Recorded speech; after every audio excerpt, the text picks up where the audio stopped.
ሲመካከሩ ይግባባሉ። ሰዎች ሲነጋገሩ ይበልጥ ይተዋወቃሉ። መተዋወቅ መተሳሰብ መዋደድን ያመጣል። አንዱ ለሌላው ያስባል። አንዱ ለሌላው አጋዥ እንጂ ጠላት አይሆንም። ወንድም ከወንድሙ ሲግባባ ሰላም ይሰፍናል። ውረድ እንውረድ ምዕራፍ ይዘጋል በምክክር። በጦርነት የሚጠፋ ህይወት፣ በጦርነት የሚጎድል አካል፣ በጦርነት የሚወድም ንብረት አይኖርም። ችግር በንግግር አለመግባባት በምክክር ይፈታል። ኢትዮጵያውያን አሁን ያንን እያደረጉ ነው። ወንድማማቾች ያንን እያደረጉ ነው። ሀገር ለማሻገር መጪውን ጊዜ የተሻለ ለማድረግ ኢትዮጵያ እየመከረች ነው። ኢትዮጵያውያን እየተሻገሩ ነው። ኢትዮጵያውያን የልዩነት ግድግዳ አፍርሰው የአንድነት የፍቅር ድልድይ ይገነባሉ። የዘመኑ ጀግንነት ችግርን በመመካከር መፍታት ነውና በቸሪደር ዙሪያው በቸሪደር የኢትዮጵያ ምድር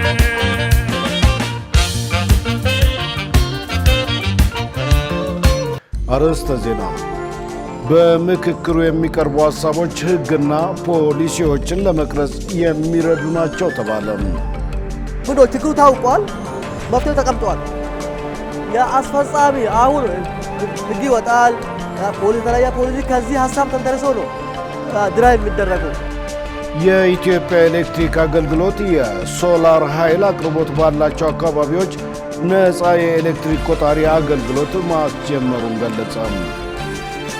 የገጠር አካባቢዎች ላይ የሚኖሩ ኢትዮጵያውያን የገጠር ቀበሌዎች አካባቢ ላይ የሚኖሩ ደንበኞቻችን ሁሉ በቀላሉ ኤሌክትሪክ የሚያገኙበትን አዳዲስ መንገዶች ያስፈልጋሉ። ከውጭ በዲሞክራቲክ ኮንጎ የኢቦላ ተጠቂዎች ቁጥር 5200 ደረሰ። Is the insecurity in this region with so many rebels. The third reason is the humanitarian context.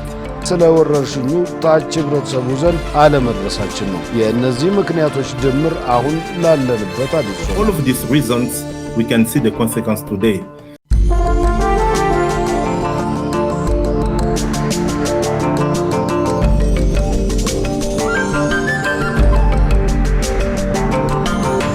ውድ ተመልካቾች ሰላም ጤና ይስጥልን። ከኢሳት ነጻ ህዝብ ሚዲያ የሰዓቱን ዜና ይዘን ቀርበናል። ከዜናው ጋር ደረጀ ይልማ ነኝ።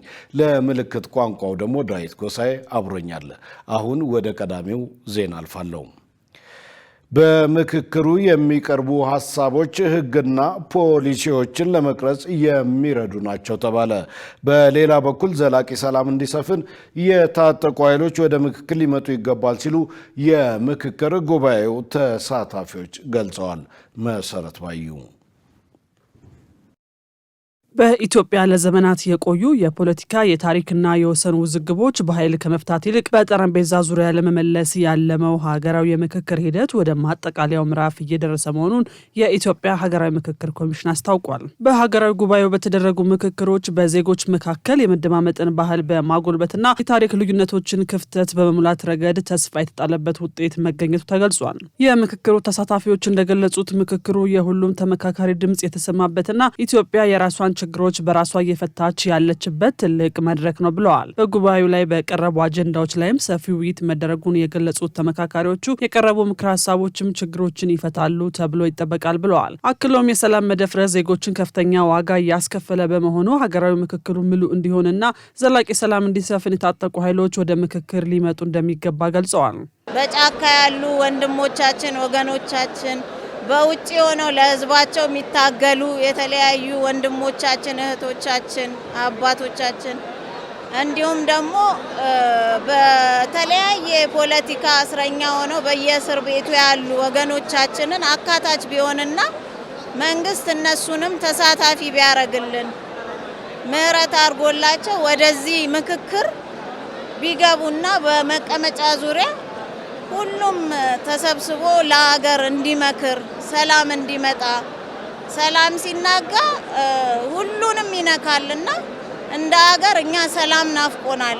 በሰንደቅ ዓላማ ያልተግባባንባቸው ጉዳዮች አሉ። በፌደራል ከተሞች ያልተግባባን፣ በሀገረ መንግስት ግንባታው ላይ በአጠቃላይ ያልተግባባንባቸው ጉዳዮች አሉ። የቋንቋዎች ጉዳይ፣ የባህል ጉዳይ፣ የታሪክ ጉዳይ በጣም የሚያጨቃጭቁን ጉዳዮች ናቸውና እነዚህን በተመለከተ በሰፊው ማለት ነው ያለ ምንም ገደብ ያለ ምንም ከልካይ እነዚህን ስንመካከርባቸው ቆይተናል። የሚመጡ ወይም ምክር ሀሳብ ሆኖ ብዙዎች ቀርበዋል። በሀገር ደህንነት ላይና በሀገር ጸጥታ ላይ በተቀረበው ነገር ላይ ጦር አንግበው ጫካ የገቡትን ሰዎች የተደረገላቸው ጥሪ በመንግስትም በኩል ለነሱ ምህረት እንዲደረግ ለታሰሩ የተጠረቡት ጥሪ ትልቅ ነገር ነው። ለምን የተሰበሰብነው ሰላምን ለማምጣት ነው። በሰላም ላይ የመጨረሻ ማጠቃለያ ላይ የተነገረው ነገር ለሁላችንም ሰብሳቢና ምክር ሰጪ ነበር የነበረውና ይሄ ትልቅ ነገር ነው። ሀገራዊ ምክክሩ ለዘመናት የቆዩ የህዝብ ጥያቄዎችን የሚመልስ መሆኑን ጠቁመው በምክክሩ የሚቀርቡ ምክር ሀሳቦችና ውሳኔዎችም ህጎችንና ሀገራዊ ፖሊሲዎችን ለመቅረጽ ግብዓት የሚሆኑ ናቸው ብለዋል። መንግስትም የሚቀርቡ ምክር ሀሳቦችን እንዲያስፈጽም የምክክሩ ተሳታፊዎች ጠይቀዋል። ከጫፍ ጫፍ መጥቶ እዚህ ላይ ደርሰን ተወያይተናል። መፍትሄው አግኝተናል። ምንድነው ችግሩ ታውቋል። መፍትሄው ተቀምጧል። የአስፈጻሚ አሁን ህግ ይወጣል። የተለያየ ፖሊሲ ከዚህ ሀሳብ ተንተርሶ ነው ድራይቭ የሚደረገው። ይሄ የፖለቲካል ኮሚትመንት ይፈልጋል። የመንግስት ከፍተኛ ሚና አለው። ህግ የሚቀርጽበትን ፖሊሲ የሚያወጣበትን እሱ ብቻ አይደለም። እሱ ሆኖ ሳለው የህዝብ ክትትልም አስፈላጊ ነው። ህዝብ ያ ጉዳይ እኔ ጉዳይ ያስቀመጡ ጉዳይ የት ደረሰ ብሎ መጠየቅ ይኖርብናል ማለት ነው። መንግስት ምክር ሀሳቡን ኮሚሽኑ ለቅሞ ለመንግስት ያስረክባል። መንግስት እነዚህ ኮሚሽኑ ለቅሞ የሚያቀርባቸውን ከዚህ ከተመካካሪዎች የቀረበውን ምክር ሀሳብ ወስዶ ወደ መሬት ሳይንጠባጠቡ ምንም አይነት ክፍተት ሳይፈጠር ወደ መሬት በፍጥነት ማውረድ ይጠበቅበታል። ያንንም ከመንግስት በጣም እንጠብቃለን። ምክር ሀሳቦች ወደ መሬት ካልወረዱ የምክክሩን ውጤታማነትና ግዙፍ የወሰዳቸውን ጊዜያትንም ሆነ ሀብትንም ሆነ የፈሰሰውን ሀብት እንደገና ተመካካሪዎች ያሳለፉትንም ጊዜ ዋጋ ቢስ ስለሚያደርግ መንግስት ከዚህ አኳያ እጅግ ለቅ ያለ ታሪካዊ ኃላፊነትም አደራም አለበት ብዬ አምናለሁ። ከህዝብ የተስማማበት ሁኔታዎች ታይተው ተመርምረው የህዝብ እውነት ታይቶ መንግስትም አፈጻጸሙን እንዲያሳምረው እንዲያስተካክለው ህዝብን በማያቃረን መልኩ ወንድሞቻችንን ወደ ሌላ ችግር በማይወስድ መልኩ ሰላምን በሚያረጋግጥ መልኩ አፈጻጸሙን እንዲተገብረው ጥሪ እናስተላልፋለን። በኢትዮጵያ የመጀመሪያ የሆነው ይህ የምክክር ጉባኤ አለመግባባቶችን በምክክር መፍታት እንዳለብን የሚያስገነዝብ መድረክ ነው ሲሉ የጉባኤው ተሳታፊዎች ገልጸዋል። የኢትዮጵያ ኤሌክትሪክ አገልግሎት የሶላር ኃይል አቅርቦት ባላቸው አካባቢዎች ነፃ የኤሌክትሪክ ቆጣሪ አገልግሎት ማስጀመሩን ገለጸ። ይህ አሰራር ዝቅተኛ ገቢ ያላቸው ዜጎች በኢኮኖሚ አቅማቸው ምክንያት ከኤሌክትሪክ አገልግሎት እንዳይርቁ ለማድረግና የኑሮ ደረጃቸውን ለማሻሻል የሚያግዝ መሆኑን አገልግሎቱ አስታውቋል። ሰላማዊት ሙሉጌታ ተጨማሪ አላት። የኢትዮጵያ ኤሌክትሪክ አገልግሎት የኮሚኒኬሽን ስራ አስፈጻሚ አንዋር አብራር ለኢሳት በሰጡት ማብራሪያ ነፃ የቆጣሪ አገልግሎት የተጀመረው ከዋናው የኤሌክትሪክ ግሪድ ርቀው በሚገኙና የሶላር አማራጭ የኤሌክትሪክ አቅርቦት ባላቸው አካባቢዎች ነው። ከዋናው የኤሌክትሪክ ግሪድ ርቀው በሚገኙ የገጠር አካባቢዎች የሚኖሩ ዜጎች የኤሌክትሪክ አገልግሎትን በቀላሉ እንዲያገኙና የኢኮኖሚ አቅማቸው የኤሌክትሪክ ተጠቃሚነታቸውን እንዳይገድብ ለማድረግ የተወሰደ እርምጃ ነው ብለዋል። ይህ አዲሱ አሰራር በተለይ ከቀደም ብዬ እንዳልኩሽ ከዋናው የኤሌክትሪክ ግሪድ ወይ ደግሞ ከዋናው የኃይል መረብ ርቀው የሚገኙ ኢትዮጵያውያን ኤሌክትሪክ ማግኘት እንዳለባቸው ስለሚታወቅ የገጠር አካባቢዎች ላይ የሚኖሩ ኢትዮጵያውያን የገጠር ቀበሌዎች አካባቢ ላይ የሚኖሩ ደንበኞቻችን ሁሉ በቀላሉ ኤሌክትሪክ የሚያገኙበትን አዳዲስ መንገዶች ያስፈልጋሉ። ሁለተኛ ኢኮኖሚያዊ ፋይዳ ደግሞ ከፍ እንደሚል ይታወቃል። ኤሌክትሪክ የሚገባባቸው ቦታዎች ኢኮኖሚካሊ ደግሞ ተጠቃሚም እንዲሆኑ የኢኮኖሚ እንቅስቃሴው ኤሌክትሪክ ሲመጣ የኢኮኖሚ እንቅስቃሴው አብሮት ይመጣል። ያኔ ተጠቃሚነቱ በጣም እያደገ ይመጣል። በዚህ ውስጥ ፍትሐዊነት አብሮ ይረጋገጣል ተብሎ ስለሚታመን አዲሱ አሰራር ተግባራዊ መሆን ጀምሯል። አሰራሩ ተግባራዊ ከተደረገ ወዲህ ከ3300 በላይ ደንበኞች ነፃ ቆጣሪ እንዲጠቀሙ ተደርጓል ያሉት ስራ አስፈጻሚው አገልግሎቱ ከዋናው የኤሌክትሪክ ግሪድ ርቀው የሚገኙ የገጠር ከተሞችና ማህበረሰቦችን በሶላር ኃይል የኤሌክትሪክ ተጠቃሚ ለማድረግ በርካታ ተግባራትን እያከናወነ መሆኑን ገልጸዋል። ይህን ከጀመርን በኋላ ሰኔ 2018 ዓመተ ምህረት አጋማሽ አካባቢ ነው የጀመረው። በሁለት ሳምንት ውስጥ ብቻ ከ3300 ደንበኞች በላይ እኛ ኦፍ ግሪድ እንለዋለን ወይ ደግሞ ከፀሐይ ኃይል ማመንጫ የሚሆን ወይ ደግሞ ከዋናው የኃይል ትስስር በጣም የሚኖሩ ኢትዮጵያውያንን በነፃ ቆጣሪ የሚገባባትን አዲስ አሰራር አስገብተን ከጀመርን በኋላ ከ3300 በላይ ደንበኞች ተጠቃሚ ሆነዋል። በዚህ አጭር ጊዜ ይህ ሁሉ ተጠቃሚ ሲኖር አንደኛ ፍላጎቱ እንዳለ በደንብ ያሳያል። ሁለተኛ የኤሌክትሪክ ተደራሽነታችንን ለማረጋገጥ በጣም ጥሩና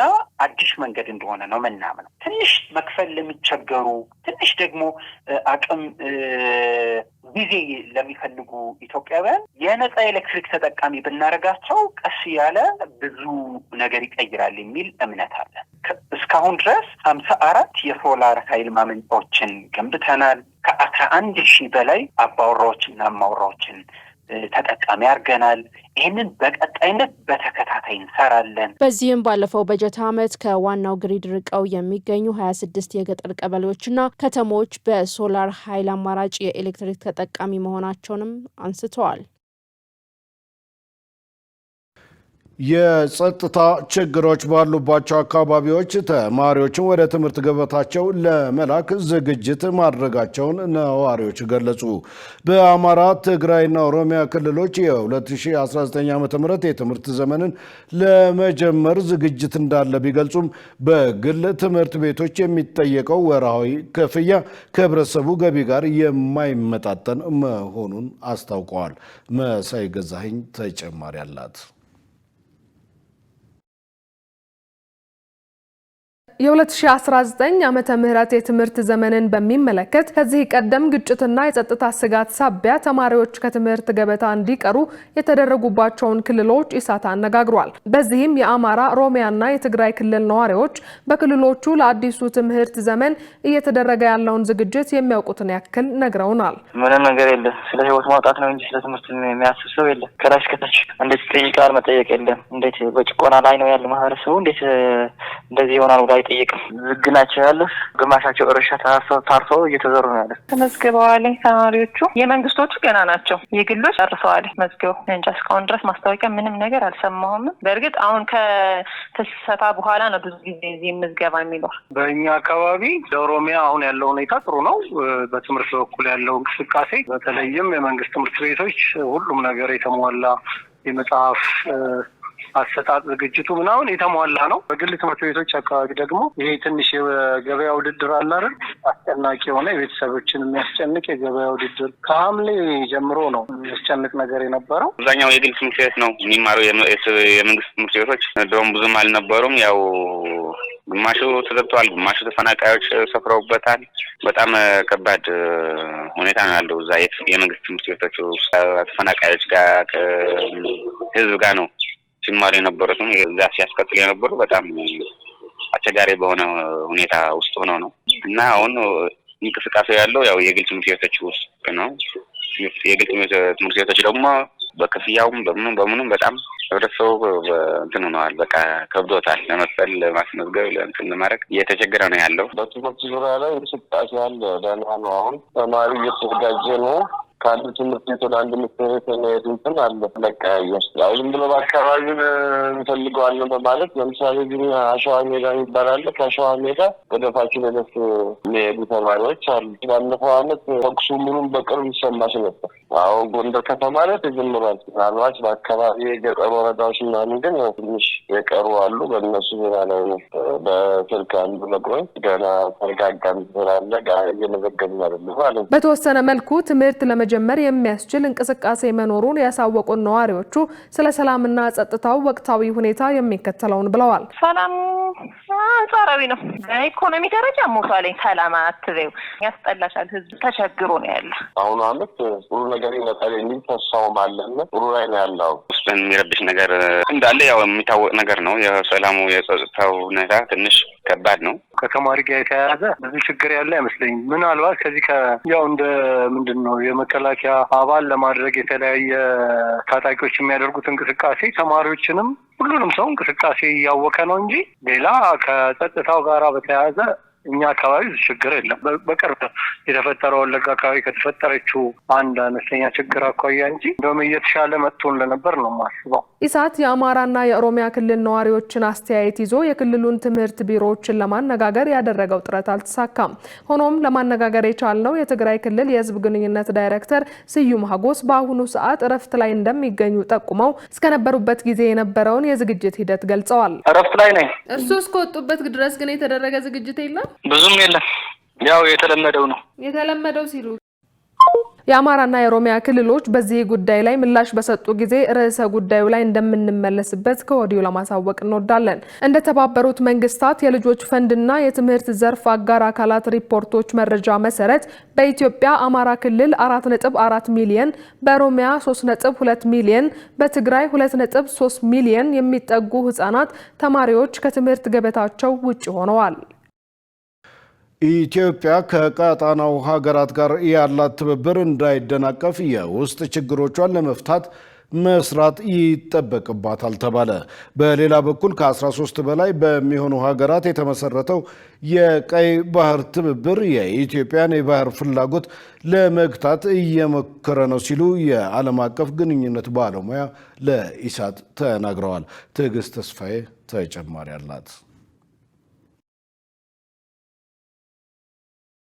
ሳውዲ አረቢያ፣ ቱርክ፣ ግብጽ፣ ሶማሊያ፣ ሱዳን፣ ጅቡቲና ሌሎች ከ13 በላይ የሚሆኑ ሀገራት የቀይ ባህርና የኤደን ባህረ ሰላጤ ደህንነት ትብብር መስርተዋል። በቀይ ባህርና አጎራባች አካባቢዎች ያለውን የባህር ላይ እንቅስቃሴ ደህንነት ለመጠበቅ ያለመ ነው የተባለለት ይህ ህብረት በቀይ ባህር ደህንነት ላይ የረጅም ጊዜ ስትራቴጂካዊ ተሳትፎ የነበራትን ኢትዮጵያን አላካተተም። ስለሆነም የሚኖረው ተጽዕኖ ምንድን ነው ሲል ኢሳት የዘርፉ ተንታኝን ጠይቋል። የዓለም አቀፍ ግንኙነትና የዲፕሎማሲ ባለሙያው ጥላውን ሊበን በሰጡት ምላሽ ጅምር የዲፕሎማሲ ስራዎች ውጤት ማምጣት እንዳይችሉ የሀገሪቱ የውስጥ ችግር እንደ እንቅፋት ይታያል ብለዋል። እነዚህ ሀገራት ወደንም ጠላንም የቀይ ባህር ቀጠና ሀገራት ናቸው። በኢትዮጵያና በግብጽ መካከል ያለው ዲፕሎማሲ አለመግባባት የሚታወቅ ነው። እሱም ከለም ከኤርትራ ጋር ያለን ከሱዳን ጋር ያለን ግንኙነት የሚታወቅ ነው። ከሌሎችም ሀገራት ጋር ጥሩ ነው እያልኩ አይደለም። መንግስት እንደ መንግስት የሚሰራቸው የዲፕሎማሲያዊ ግንኙነቶች ጅምሮች አሉ። እነዚህም ጅምሮችን ግን አጠናክረን መቀጠል ባለመቻላችን እንደ ሀገርም እንደ መንግስትም እንደ ዜጋም በውስጣዊ ችግር በመጠመዳችን ኢትዮጵያ በቀጠናው ላይ ያላትን የዲፕሎማሲ የበላይነት ወይም ተጽዕኖ መፍጠር አስቀጥሎ ከመሄድ አንጻር ችግር ላይ ወድቀናል። አክለውም የኢትዮጵያን የባህር በር ፍላጎት በማደናቀፍ ረገድ ጥምረቱ ከፍተኛ ተጽዕኖ ሊኖረው ይችላል የሚል ግምት አለ ባይ ናቸው። ይህ ጥምር የባህር በር ለማግኘት የምታደርገውን ጥረት በከፍተኛ ሁኔታ የማዘገየት ወይም እንዳይሳካ የማድረግ እድሉ ከፍተኛ ነው። የባህር ኃይል ያላቸው ሀገራት ደግሞ ባህር ያስፈልጋቸዋል። እኛ የባህር በር ለማግኘት እንዳልኩሽ ባለፉት 2 ዓመትና ከዛ በላይ የባህር በር ጥያቄ ከመነሳት በዘለለ ይሄ ነው የሚባል ውጤት ያመጣ ስራ እየሰራን አይደለም። ይሄ ደግሞ የመንግስት ችግር ብቻ ሳይሆን የእያንዳንዱ ዜጋ በተለይም ደግሞ የምሁራኖች ክፍተት ነው። እንደ ሀገር አንድ ብንሆን በኢትዮጵያ ብሔራዊ ጥቅም ላይ የሁላችንም አመለካከት አንድ ቢሆን ችግር ውስጥ አንገባም። ከጎረቤት ሀገራት ጋር ያለን ዲፕሎማሲያዊ ግንኙነት ከጊዜ ወደ ጊዜ እየተሻሻለ ይመጣል። ወደንም ጠላንም የባህር በር የምናገኘው እንዳልኩሽ በዓለም አቀፉ የባህር በር ሕግ መሰረትና ከቀጠናው ሀገራት ጋር ባለን ዲፕሎማሲያዊ ግንኙነት በሰጥቶ መቀበል በድርድር ነው የባህር በር የምናገኘው። ሰው ከኛ ጋር የምንደራደራቸው ሀገራት ወደ ግብጽ የሚያማትሩ ከሆነ ወይም ከሌላው ከመካከለኛው ምስራቅ አፍሪካ ሀገራት ጋር ከመካከለኛው ምስራቅ ሀገራት ጋር አብረው የሚሰሩ ከሆነ ኢትዮጵያን እያገለሉ የሚሄድ ከሆነ ኢትዮጵያ በንግግር በድርድር ለማግኘት የምታደርገው ዲፕሎማሲያዊ ጫና አደጋ ላይ ይወድቃል። ኢትዮጵያ የባህር በር ፍላጎቷን እውን ለማድረግ የተለያዩ ዲፕሎማሲያዊ ጥረቶችን ብታደርግም ያሉባትን የውስጥ ችግሮች ሰበብ እያደረጉ ተጽዕኖ ሊያሳድሩባት የሚያደርጉት ጥረት ብዙ እንደሆነ ተመልክተዋል። ኢትዮጵያ መድኃኒትና የሕክምና መገልገያዎችን በሀገር ውስጥ የማምረት አቅሟን እያሳደገች መሆኗ ተገለጸ። 13ኛው የምስራቅ አፍሪካ የጤና አጠባበቅ ፌዴሬሽን ኮንፈረንስና ዓለም አቀፍ ኤግዚቢሽን በምስራቅ አፍሪካ የማይበገር የጤና ኢኮኖሚ መገንባት በሚል መሪ ሀሳብ በአድዋ ድል መታሰቢያ እየተካሄደ ነው።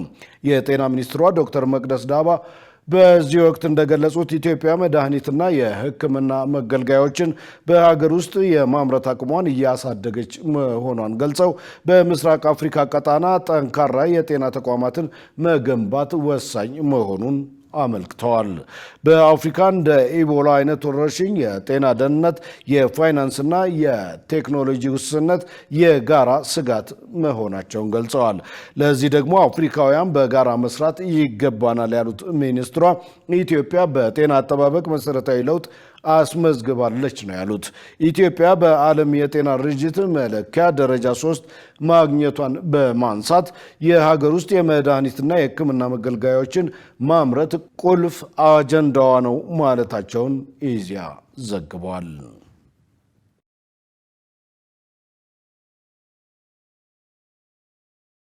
የትግራይ ክልል ህዝብ ህገወጡን የህወሓት ቡድን ግፍና መከራ ለማስቆም ትግሉን ማጠናከር አለበት ተባለም። የትንሣኤ ሰባ እንደርታ ፓርቲ ሊቀመንበር ከበደ አሰፋ ለኢዜአ እንደገለጹት ህገወጡ የህወሓት ቡድን ከታሪካዊ የኢትዮጵያ ጠላቶች ጋር የጥፋት ጥምረት በመመስረት ኢትዮጵያን ለጦርነት ስጋት ዳርጓል። ህገወጡ የህወሓት ቡድን ከምስረታው ጀምሮ ለሀገርም ሆነ ለትግራይ ክልል ህዝብ ጥቅም መከበር ከመቆም ይልቅ ለባዕዳን ኃይሎች ተልዕኮ መገዛቱን ቀጥሏል ብለዋል። የውጭ ኃይሎችን ፍላጎት በትግራይ ክልል ወጣቶች መስዋዕትነት ለማስፈጸም የሚያደርገው ጥረት በህዝቡና በወጣቱ ንቃት ምክንያት እንደፈለገው ሊሳካ አለመቻሉን ተናግረዋል። በየትኛውም የሀገሪቱ ክፍል የሚኖሩ የትግራይ ክልል ተወላጆች ይበልጥ በመደራጀትና በመተጋገዝ ለቀውሱ ምክንያት የሆነውን የህወሓት ቡድን በፍጥነት ለማስወገድ የበኩላቸውን አስተዋጽኦ አጠናክረው መቀጠል እንዳለባቸው ገልጸዋል። በውጭ ሀገር የሚኖሩ የትግራይ ክልል ተወላጆችም አስፈላጊውን ተጽዕኖ በማሳደር ህወሓት እያደረሰ ያለውን ግፍና መከራ ለማስቆም መስራት እንዳለባቸው ተናግረዋል።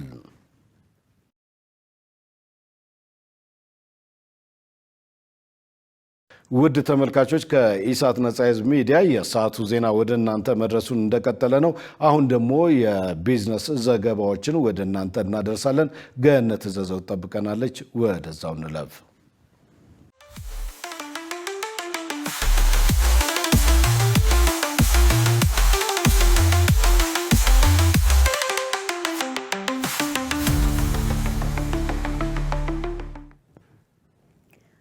ሰላም ጤና ይስጥልን የተከበራችሁ ተመልካቾቻችን፣ ከኢሳት ነጻ የህዝብ ሚዲያ ለዕለቱ ያዘጋጀናቸውን የቢዝነስና የኢኮኖሚ መረጃዎችን ወደ እናንተ እናቀርባለን። ከዘገባዎቹ ጋር ገነት ዘዘው ነኝ። አብራችሁን ቆዩ።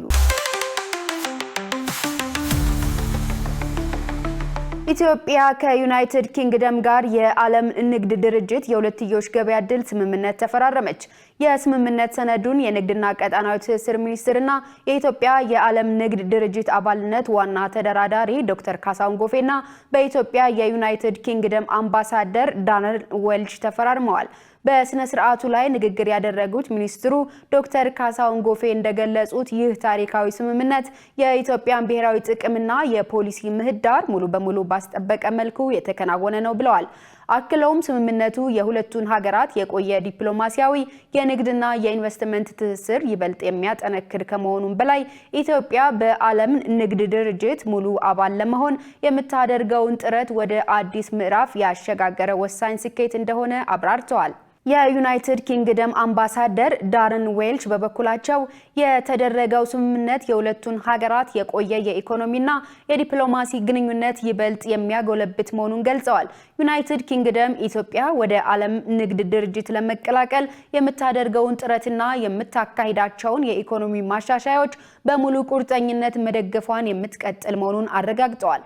ኢትዮጵያ እስካሁን ባለው ሂደት ከቻይና፣ ሩሲያ፣ አርጀንቲና፣ ቱርክ፣ ብራዚል፣ ጃፓን፣ ህንድ፣ ኒውዚላንድ እና ታይላንድ ጋር ተመሳሳይ ስምምነቶችን ተፈራርማለች። ዘገባው የኢዜአ ነው። በተጠናቀቀው በጀት ዓመት ከ4000 በላይ አምራች ኢንዱስትሪዎች ወደ ስራ ገብተዋል ተባለ። የኢንዱስትሪ ሚኒስቴር በ2018 በጀት ዓመት እቅድ አፈጻጸምና በ2019 በጀት ዓመት እቅድ ዙሪያ ግምገማ እያካሄደ ይገኛል።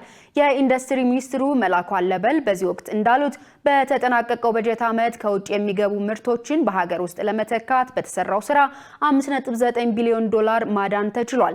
በበጀት ዓመቱ 4400 አምራች ኢንዱስትሪዎች ወደ ስራ መግባታቸውን ገልጸው ከነዚህም ውስጥ 165 የሚሆኑት ከፍተኛ አምራቾች መሆናቸውን ገልጸዋል።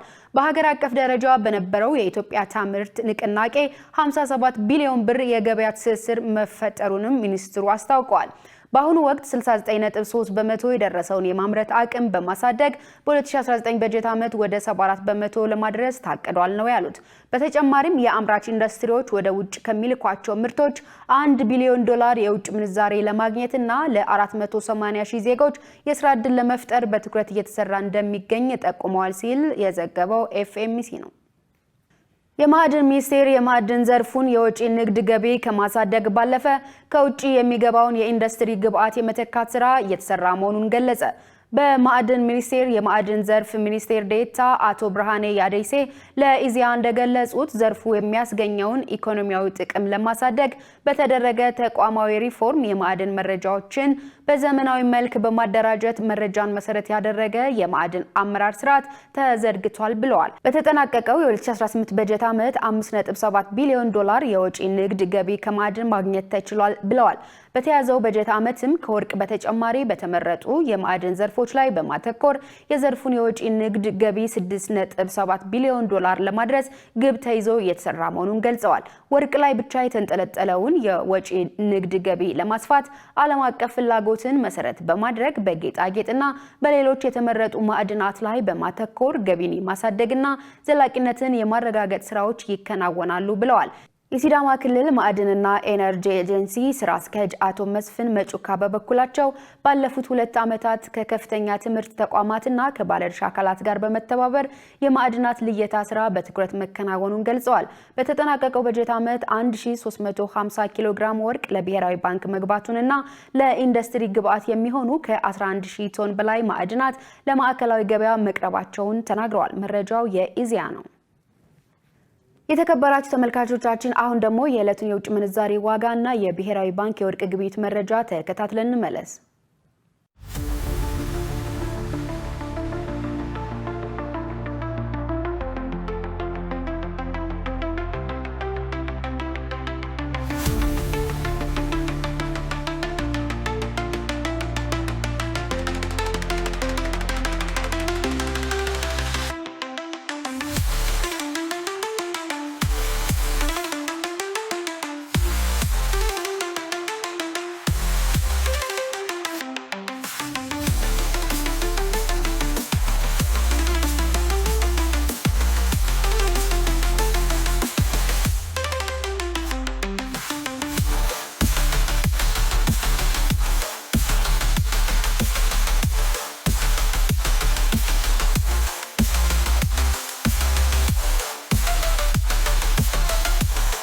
ተመልካቾቻችን ለዛሬው ያዝናቸው የቢዝነስና የኢኮኖሚ መረጃዎች በዚሁ ተጠናቀዋል። ወደ ቀጣይ ዜና ላሳልፋችሁ።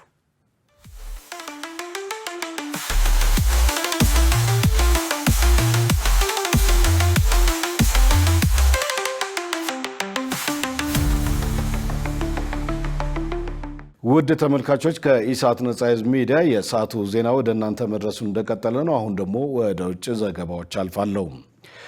በዲሞክራቲክ ኮንጎ የኢቦላ ተጠቂዎች ቁጥር 5200 ደረሰ። ወረርሽኙ ከዚህ በበለጠ ሊዛመት እንደሚችል የአፍሪካ የበሽታ መቆጣጠሪያ ማዕከል አስታውቋል። ሸሪፍ ኢማም ተጨማሪ አለው። በዲሞክራቲክ ሪፐብሊክ ኮንጎ የተረጋገጠ የኢቦላ ተጠቂዎች ቁጥር 5200 ደርሷል። ነገር ግን የአፍሪካ ከፍተኛ የህዝብ ጤና ኤጀንሲ ይፋ ባደረገው ቆጠራ ይህ ቁጥር ከ30 እስከ 40 ከመቶ የሚሆነውን የኢንፌክሽን መጠን ብቻ ሊይዝ እንደሚችል አስጠንቋል። ወረርሽኙ ከተዘገበው በ3 እጥፍ ሊበልጥ እንደሚችል በመጠቆም ይህ ማስጠንቀቂያ የተደመጠው የዲሞክራቲክ ኮንጎ መንግስት በኮንጎ ወንዝ ዳርቻ ያለውን የክትትል እንቅስቃሴ ለማጠናከር የአስቸኳይ ጊዜ እርምጃ መጀመሩን ተከትሎ ነው። ይህም በመካከለኛው አፍሪካ ከሚገኙት በጣም ስራ ከሚበዛባቸው የትራንስፖርት ኮሪደሮች አንዱ የሆነው ቫይረሱን ወደ ዋና ከተማዋ ኪንሻሳና ሌሎች ከተሞች እንዳይዛመት ለመከላከል ነው ተብሏል። የዲሞክራቲክ ኮንጎ ባለስልጣናት የቅርብ ጊዜ መረጃ እንደሚያሳየው እስከ ኦገስት 18 ቀን ድረስ በ6 ግዛቶች 2476 ሞትን ጨምሮ 5208 የተረጋገጡ ጉዳዮች ሪፖርት ተደርገዋል። 1115 ታካሚዎች ደግሞ አገግመዋል ተብሏል። የአፍሪካ የበሽታ መቆጣጠሪያና መከላከያ ማዕከል እንዳስታወቀው ከዲሞክራቲክ ኮንጎ ብሔራዊ የባዮሜዲካል ምርምር ተቋምና ከሌሎች አጋሮች ጋር በመተባበር የተካሄደው የሞዴሊንግ ስራ ትክክለኛው ቁጥር ከተጠቀሰው ከፍ ሊል እንደሚችል ገልጸዋል። የአፍሪካ CDC ባለስልጣን የሆኑት ኬንግ ሜርሲ በሰጡት መግለጫ ከ30 እስከ 40 በመቶ ብቻ ነው የምንመረምረው ብለዋል። ትክክለኛው ቁጥር ካየን ግን ከ10 ሺህ እስከ 15 ሺህ የሚደርሱ ጉዳዮችን ማግኘት አለብን ብለዋል። የአፍሪካ CDC ዋና ዳይሬክተር ዣን ኬሲያ ለኮንጎ ሚዲያዎች እንደነገሩት ወረርሽኙ ቁጥጥር አልተደረገበትም ብለዋል። ወረርሽኙ ከፍተኛ ለውጥ ማምጣት ካልተቻለ ከ2014 እስከ 2016 ከነበረው የምዕራብ አፍሪካ ወረርሽኝ መጠን ሊበልጥ እንደሚችል አስጠንቀዋል። ካሲያ አክለውም ወረርሽኙ በግንቦት 15 ቀን በይፋ ከመታወጁ በፊት በየካቲት ወር ቫይረሱ ስርጭት ሊጀምር እንደሚችል ማስረጃዎች ያመለክታሉ ብለዋል። እናም በዛ ባልታወቀ ጊዜ ውስጥ የተከሰቱት ኢንፌክሽኖችና የሞቱ ሰዎች ቁጥር እስካሁን ያልታወቀ በመሆኑ በአሁኑ ይፋዊ ቁጥር ላይ ከፍተኛ ጭማሪ ሊያሳይ ይችላል ተብሏል። The first one is በርካታ ምክንያቶች አሉ ለወረርሽኙ መስፋፋት። የመጀመሪያው ወረርሽኙን ቀድመን አለማወቃችን ነው። አንዳንድ ጥናቶች እንደሚያሳዩት ይህ ወረርሽኝ የተቀሰቀሰው በፌብርዋሪ ወር አካባቢ ነው። እኛ ግን ወረርሽኝ መኖሩን ያወጅነው በሜይ ወር ላይ ነው። ሁለተኛው ምክንያት በአካባቢው ያለውን ደህንነት በተመለከተ በርካታ ነፍጥ ያነገቡ ቡድኖች አሉ። ሶስተኛው ምክንያት የሰብአዊ አገልግሎት ሁኔታና አራተኛ ስለ ወረርሽኙ ታች ህብረተሰቡ ዘንድ አለመድረሳችን ነው። የእነዚህ ምክንያቶች ድምር አሁን ላለንበት አድርሶናል። All of these reasons we can see the consequence today. የኮንጎ ወንዝ በመካከለኛው አፍሪካ ዋና ኢኮኖሚና የትራንስፖርት መስመር ሲሆን በየቀኑ በሺዎች የሚቆጠሩ ተሳፋሪዎች፣ ነጋዴዎችና የትራንስፖርት ኦፕሬተሮችን እንደሚያጓጉዝ የዓለም የጤና ድርጅት ክልላዊ ቢሮ አስታውቋል። ከዚህ አንጻር የኮንጎ መንግስት የሀገሪቱ ዋነኛ ወንዝ የትራንስፖርት መስመር ቫይረሱ የሚሰራጭበት መንገድ እንዳይሆን ለመከላከል ከኢቦላ ቫይረስ ነፃ የሆነ የኮንጎ ወንዝ የተሰኘ ተነሳሽነት ጀምሯል። ዜናውን ስናዘጋጅ CGTN እና አሶሺየትድ ፕሬስን በመረጃ ምንጭነት ተጠቅመናል።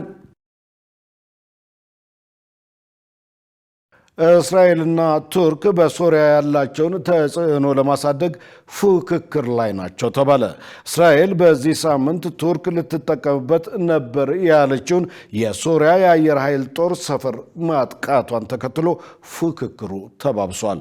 ዮሐንስ ተስፋ ተጨማሪ አለው። በመካከለኛው ምስራቅ ቀዳሚ የጦር አቅም ካላቸው ሀገራት መካከል የሆኑት ቱርክና እስራኤል በዚህ ሳምንት ግልጽ የሆነ የቃላት ጦርነትና ውንጀላ ውስጥ ገብተዋል። ይህ የሶሪያ የአየር ኃይል ጦር ሰፈር በእስራኤል ከመደብደቡ በፊትና በኋላ ያለውን ገጽታ ያሳያል። 8 የተለያዩ ጥቃቶች የተፈጸሙበት የማኮኮቢያ መንገዱና የአውሮፕላን መቆሚያዎቹ ላይ የተፈጠሩትን ጉድጓዶች በግልጽ ማየት ይቻላል። እስራኤል ይህንን ያደረገችው የቱርክ ወታደራዊ ስምሪት ከመፈጸሙ በፊት ለማስቆም እንደሆነ ገልጻለች። ሶሪያ በበኩሏ የጦር ሰፈሩ ባዶ አሁንም በእድሳት ላይ ያለ እንጂ አገልግሎት እየሰጠ ያልነበረ መሆኑን አስታውቃለች። ቱርክ የእስራኤልን ምክንያት ተቀባይነት የሌለው ስትል ያጣጣለች ሲሆን ኢየሩሳሌም ለጥቃቷ የፈጠረችው ሰበብ ነው ስትልም ከሳለች። ቱርክ ከአሳድ አስተዳደር በኋላ ለምትገኘው ሶሪያ ያላትን ድጋፍ እያጠናከረች ሲሆን አዲሱን መንግስት በወታደራዊ ኃይልና በስልጠና እየደገፈች ትገኛለች። በሌላ በኩል እስራኤል በድንበሯ ላይ አዳዲስ የጸጥታ ስጋቶች እንዳይፈጠሩ ለመከላከል እየሰራች መሆኗን ገልጻ በደቡባዊ የሀገሪቱ ክፍል የራሷን ወታደራዊ ይዞታ እያስፋፋች ትገኛለች።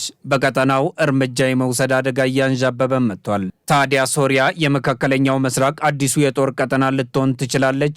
ይህ ክስተት ለመካከለኛው ምስራቅ የወደፊት እጣ ፈንታ ምን አይነት ትርጉም እንዳለው ለማብራራት በዋሽንግተን ዲሲ በሚገኘው ብሩኪንግስ ተቋም የቱርክ የውጭ ጉዳይ ፖሊሲና የመካከለኛው ምስራቅ ቀጠናዊ ጂኦፖለቲካ ተንታኝ የሆኑት አስላን አይዲን ታሽባሽ ከዲደብሊው ኒውስ ጋር ቆይታ አድርገዋል። ይህን የአየር ኃይል ጦር ሰፈር ለቱርክና ለእስራኤል በዚህ ልክ አስፈላጊ የሚያደርገው ምንድን ነው በሚል ለቀረበላቸው ጥያቄ ሲመልሱም ይህንን ብለዋል። This is the first time that Israeli planes, fighter jets, came so close to the Turkish border. እጅግ አስገራሚና አደገኛ ክስተት ነበር። የእስራኤል የጦር አውሮፕላኖች ወደ ቱርክ ድንበር ይህን ያህል ሲጠጉ የመጀመሪያው ነው። ጥቃቱ የተፈጸመው ቱርክ መልሳ እየገነባቸው በነበረው ወታደራዊ የጦር ሰፈር ላይ ነው። በስፍራው የቱርክ ወታደራዊ ልዑካን ጉብኝት አድርገው ነበር የሚሉ ያልተረጋገጡ ወሬዎች ነበሩ። ነገር ግን አሁን ባለው ሁኔታ ስፍራው ከቱርክ ድንበር ጋር በጣም የተቀራረበ ነው። ስለዚህ በቱርክና በእስራኤል መካከል ያለው ፉክክር አዲስ ደረጃ ላይ ደርሷል ማለት ይቻላል። ቀጠናው ፉክክራቸው ወደ ቀጥተኛ ጠላትነት ሊሸጋገር ወደሚችልበት አደገኛ ሁኔታ እየተቃረበ ነው። እስራኤል ቀይ መስመር ለማስመር እየሞከረች እንደሆነ በግልጽ ይታየኛል። ቱርክ በሶሪያ ውስጥ የጦር ሰፈሮችን እንድትገነባ አይፈልጉም። በሌላ በኩል ደግሞ ቱርክ በሶሪያ ውስጥ ያላትን ወታደራዊ ይዞታ ለማስፋት ቆርጣ ተነስታለች። To expand its military footprint. እስራኤል በቱርክ ወታደሮች መገኘት ልዩ ስጋት የገባት ለምንድን ነው? የጦር ሰፈሩን ሊያሻሽሉ ወይም ሊያስፋፉ ይችላሉ ከሚል ነው ወይስ የሶሪያ ኃይሎችን በዚያ ሊያሰለጥኑ ይችላሉ ከሚል? ትክክለኛው ስጋት ምንድን ነው? ባለሙያዋ ምላሽ አላቸው። Israel's vision about Syria is እንግዲህ እስራኤል ስለ ሶሪያ ያላት እይታ በአህመድ አልሻራ መንግስት ደስተኛ ለመሆኗ ነው። በሶሪያ ጠንካራ የተባበረና ማዕከላዊ መንግስት እንዲኖር አይፈልጉም። ቱርክ ለሶሪያ ያላት እይታ ግን የዚህ ተቃራኒ ነው። በአህመድ አልሻራ አስተዳደርና በአሳድ አገዛዝ መውደቅ በጣም ደስተኞች ናቸው። እንደ ጥሩ አጋጣሚ ነው የሚያዩት። አዲሶቹን አመራሮችም በደንብ ያውቋቸዋል። ነገር ግን ከዚህ የሚያለፈ ነገር አለ።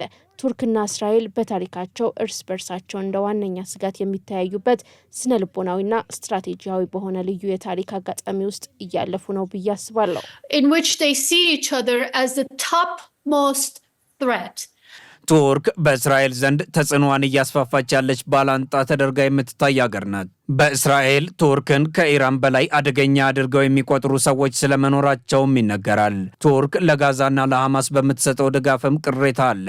ሁለቱም ሀገራት እርስ በእርሳቸው እንደ ከፍተኛ የስጋት ምንጭ በመተያየት ወታደራዊ ዝግጅቶቻቸውን ተያይዘውታል። ሁለቱ ሀገራት በመካከለኛው ምስራቅ ጠንካራ የጦር ኃይል ያላቸው መሆናቸው ብቻ ሳይሆን የአሜሪካ የቅርብ አጋሮች መሆናቸውም ጭምር የቁርሾ ምንጭ እንደሆነ ይታመናል። ቱርክ የኔቶ አባል ሀገር ስትሆን፣ እስራኤል ደግሞ የዋሽንግተን የቅርብ አጋር መሆኗ ልብ ማለት ይገባል። ወዲህ ደግሞ ቤንያሚን ኔታንያሁ ስለ ሰሞኑ ክስተት ሲናገሩ በሚገባቸው መንገድ ነግረናቸዋል ብለዋል። ወደ ደቡብ የሚመጣን የቱርክ ወታደራዊ ሁኔታ እንታገስም። ይህ እኛን ስጋት ላይ የሚጥል መሆኑን በግልጽ አሳውቀናል። አሁን ቱርክ ከድንበሯ በስተደቡብ ለአሌፖ ከተማ ቅርብ በሆነው አውሮፕላን ማረፊያ ወታደራዊ ይዞታዋን ለማስፋፋት እንዳሰበች አይተናል። ስለሆነም መልእክት አስተላልፈናል። መልእክቱ ደርሷል። ነገር ግን የሰሙን አይመስልም። ስለዚህ ይበልጥ በሚገባቸው ሁኔታ እንዲረዱት አድርገናል። דאגנו שיבינו אותו בצורה יותר טובה. እንግዲህ ፕሬዝዳንት ረሲብ ጣይብ ኤርዶዋን ለእንደዚህ አይነት ክስተቶች የሚሰጡትን ምላሽ ስናስብ ሰውየው ስሜታቸውን ደብቀው ዝም የሚሉ አይነት ሰው አይደሉም። የሚናገሩትንም የሚያጡ ስላለመሆናቸው ከዚህ ቀደም የነበረውን ሁኔታቸውን ተመልክቶ መገመት አያዳግትም። ስለዚህ ከኔታንያሁ የወጣው ይህ በሶሪያ ውስጥ ምንም አይነት ወታደራዊ ይዞታ እንዲኖራቸው አንፈቅድም የሚል ንግግር ቱርካውያንን እንደማያስደስታቸው ግልጽ ቢሆንም ኤርዶጋን ግን እስካሁን ምላሽ አልሰጡም። የቱርክ መንግስት ዝምታ ከተለመደው ባህሪ ውጪ የሆነ ነውም ተብሏል።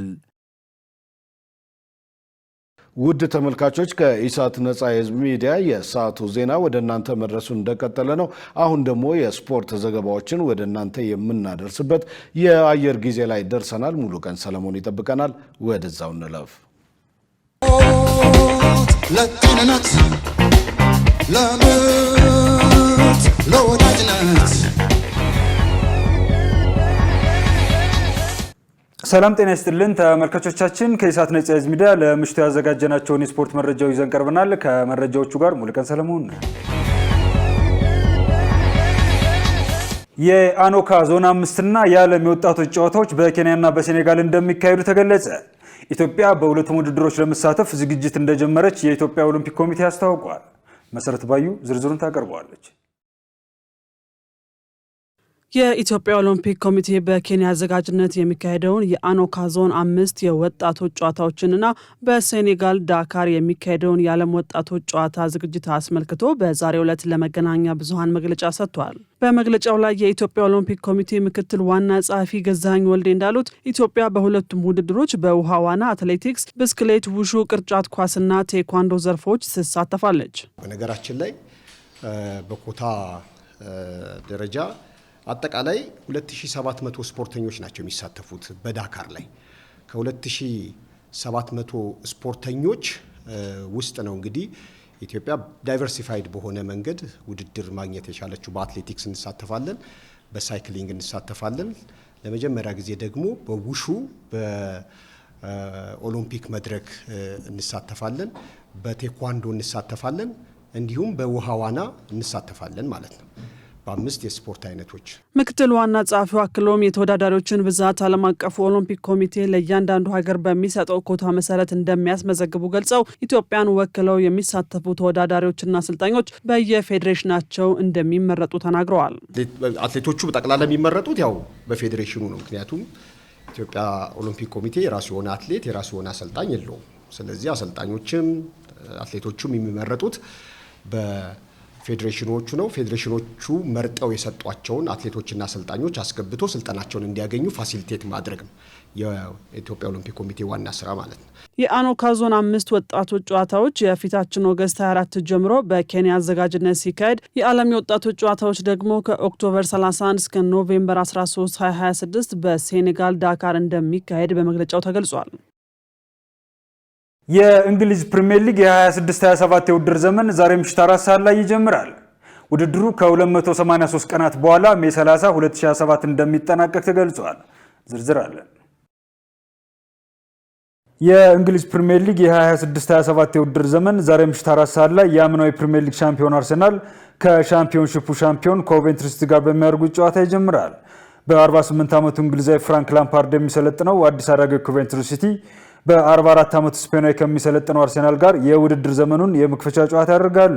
በተጫዋችነት ዘመናቸው ቼልሲና አርሰናልን በአምበልነት እየመሩ ለዓመታት የተፎካከሩት ላምፓርድና አርቴታ በአሰልጣኝነት ደግሞ ለ6ኛ ጊዜ የእርስ በርስ ጨዋታቸውን ያደርጋሉ። ሁለቱ አሰልጣኞች ከአሁን በፊት 5 ጊዜ የተገናኙ ሲሆን አርቴታ 3ቱን ሲያሸንፍ ላምፓርድ 1 ጊዜ አሸንፈዋል። ከዛሬው የፕሪሚየር ሊግ የመክፈቻ ጨዋታ ቀጥሎ ነገ እሁድና ሰኞ ቀሪ 9 ጨዋታዎች ይደረጋሉ። ነገ 8 ሰዓት ከ30 ላይ አዲስ አዳጊው አል ሲቲ ከማንቸስተር ዩናይትድ ሲጫወቱ፣ ኤፕስዊች ታውን ከሰንደርላንድ፣ ኤቨርተን ከክሪስታል ፓላስ፣ ኖቲንጋም ፎረስት ከሊድስ ዩናይትድ በተመሳሳይ ሰዓት ከቀኑ 11 ሰዓት ጀምሮ ይጫወታሉ።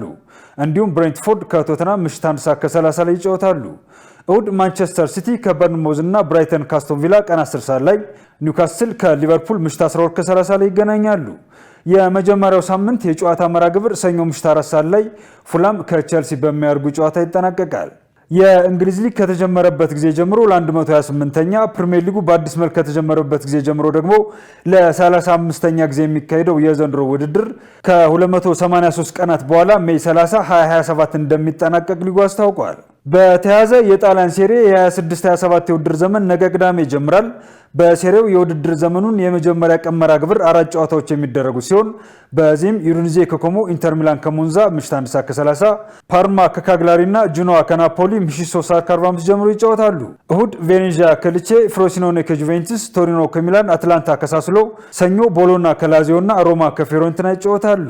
ባለፈው ሳምንት በተጀመረው የስፔን ላሊጋ ደግሞ በሁለተኛ ሳምንት መርሃ ግብሩ ሪያል ቤቲስን ከሪያል ሶሲዳድ ዛሬ ምሽት 4 ሰዓት ላይ ሲያገናኝ፣ ነገ አትሌቲክ ክለብ ከሴቪያ፣ ቫሌንሺያ ከሴልታ ቪጎ፣ እስፓኞል ከሪያል ማድሪድ፣ እሁድ አትሌቲኮ ማድሪድ ከቪያሪያል፣ ኤልቼ ከባርሴሎና፣ ጌታፌ ከሬሲንግ ሳንታንደር ይጫወታሉ። ተመልካቾቻችን ከኢሳት ነጻ ሚዲያ የሚተላለፉላችሁ የምሽቱ የስፖርት መረጃዎቻችን እንደቀጠሉ ናቸው። ወደ ዝውውር መረጃዎቻችን እንለፍ። ቶተናም ሳቪኖን ለማስፈረም መስማማቱ ተገለጸ። የሰሜን ለንደኑ ክለብ ቶተናም ብራዚላዊን የፊት መስመር ተጫዋች ሳቪኖን ከማንቸስተር ሲቲ ለማስፈረም መስማማታቸውን ዘ አትሌቲክ ዘግቧል። እንደ ዘገባው ከሆነ ቶተናም ለተጫዋቹ ዝውውር 75 ሚሊዮን ፓውንድ እና እየታየ የሚጨመር 10 ሚሊዮን ፓውንድ በድምሩ 85 ሚሊዮን ፓውንድ ይከፍላል ተብሏል። ቶተናም በተጨማሪም ሌላኛውን የሲቲ የፊት መስመር ተጫዋች ግብፃዊውን ኦማር ማርሙሽን ለማስፈረም ከተጫዋቹ ጋር የቃል ስምምነት ላይ መድረሳቸው ተዘግቧል። ከክለቡ ጋር የሚደረገው ድርድር ደግሞ በጥሩ ደረጃ ላይ እንደሚገኝ ዘ አትሌቲክ ጨምሮ ገልጿል። የቼልሲው ተከላካይ አክሴል ዲሳሲ ደግሞ ወደ ክሪስታል ፓላስ በውሰት ለማምራት መቃረቡ ተዘግቧል። የ28 ዓመቱ ፈረንሳይ ተከላካይ ዲሳሲ የምዕራብ ለንደኑ ቼልሲን በመልቀቅ የደቡብ ለንደኑ ክሪስታል ፓላስን ለመቀላቀል መቃረቡን ጎል.ኮም ዘግበዋል። ተመልካቾቻችን ከኢሳት ነጻ ህዝብ ሚዲያ ለምሽቱ ያዘጋጀናቸው የስፖርት መረጃዎቻችን የተከታተላችኋቸውን መስሎ ነበር። ከመረጃዎቹ ጋር ሙልቀን ሰለሞን አብሬያችሁ ቆየው። መልካም ጊዜ ይሁንላችሁ። ለጤንነት ለምት ለወዳጅነት ውድ ተመልካቾች ከኢሳት ነጻ ህዝብ ሚዲያ የሰዓቱ ዜና እስካሁን ነበር። ከዜናው ጋር ደረጀ ይልማ አብሬያችሁ ቆይቻለሁ። ለምልክት ቋንቋውም እንደዚሁ ዳዊት ጎሳያ አብሮኝ ነበረ። ከቀሪ የኢሳት ዝግጅቶች ጋር ሰናይ ጊዜ